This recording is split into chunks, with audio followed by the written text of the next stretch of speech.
Welcome to Illuminations, a program of study designed to guide you through the basic tools one needs to become a better painter. We intend to shed light on the theories, tools, and techniques that provide this foundation. Many of the subjects we will explore seem to confuse even experienced painters when they're trying to do everything at once. Every stroke applied to a painting must exhibit the knowledge of composition, color, value, edge, linear, and aerial perspective. That's a tall order for a beginner, yet that's exactly what many try to do when they start painting. Actually, all of these concepts are simple to understand when they're studied out of the context of trying to execute a painting. Join me for the entire Illuminations series for a good basic introduction to the theory, tools, methods, and techniques every painter can use. Horizontal lines are passive and imply stability, solidity, and stillness. We see these in landscape forms of flat fields, distant vistas, and ocean horizons.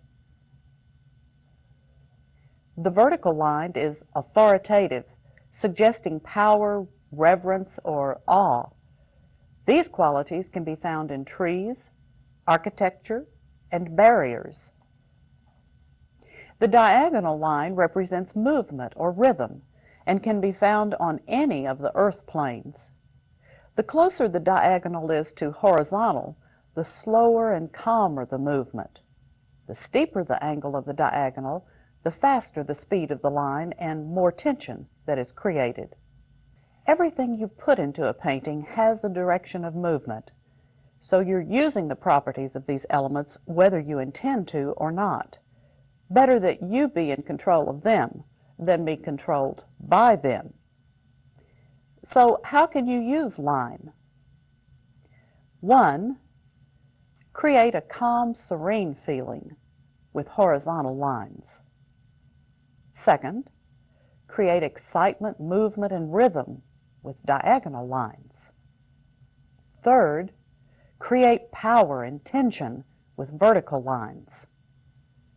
And 4. Create the illusion of living things with the curved line. We usually think of a pencil when the tools of drawing are required. It's the cheapest and most available, and one of the most expressive of drawing mediums. A soft 6B pencil is what I'll use today because I can make dark values more easily with it. I'll use paint for some of the demonstrations today, just to emphasize that drawing is a painter's tool.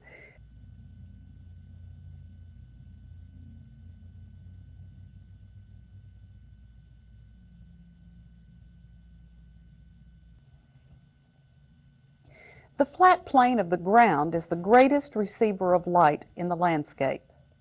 Not only does it receive the direct light of the sun, but it also receives much of the light reflected back to Earth from the sky. See the difference?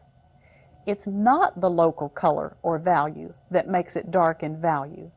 It's the tree's relationship to the light and the angle that we view the tree that makes the value appear as a dark when it's upright. On the ground, the leaf becomes part of the more brightly lit ground plane and it almost disappears.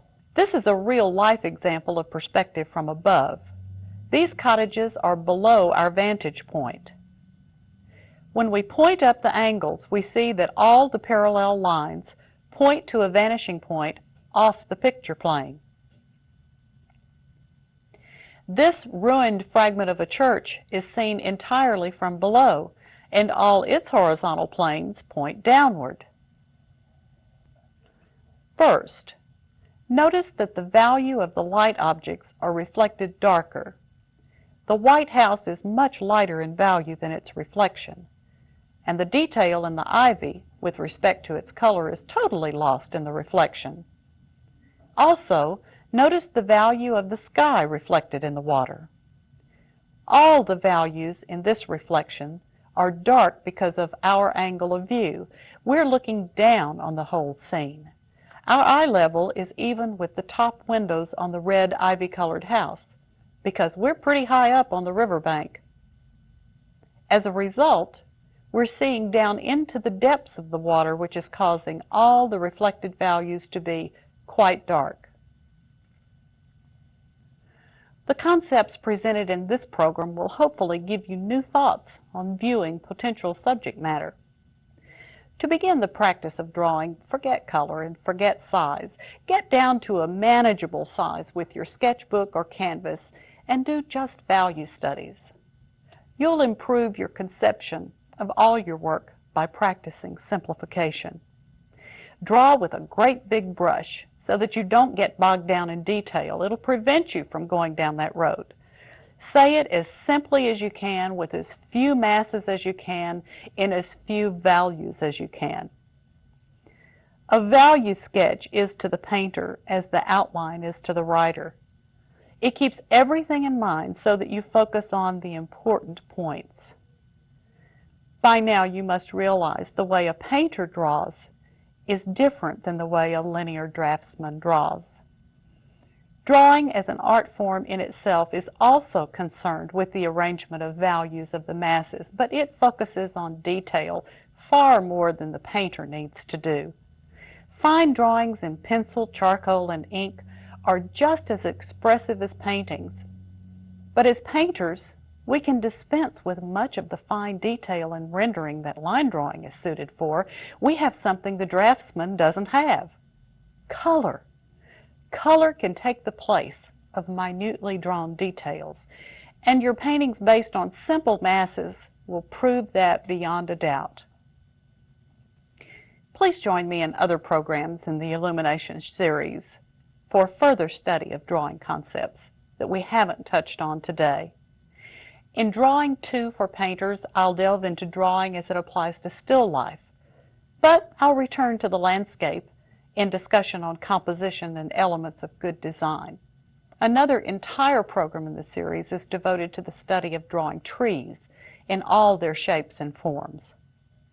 I hope that you've enjoyed this program and that you'll join me in future releases to study other basic concepts and theories in the wonderful art of painting. Until we meet again, enjoy drawing.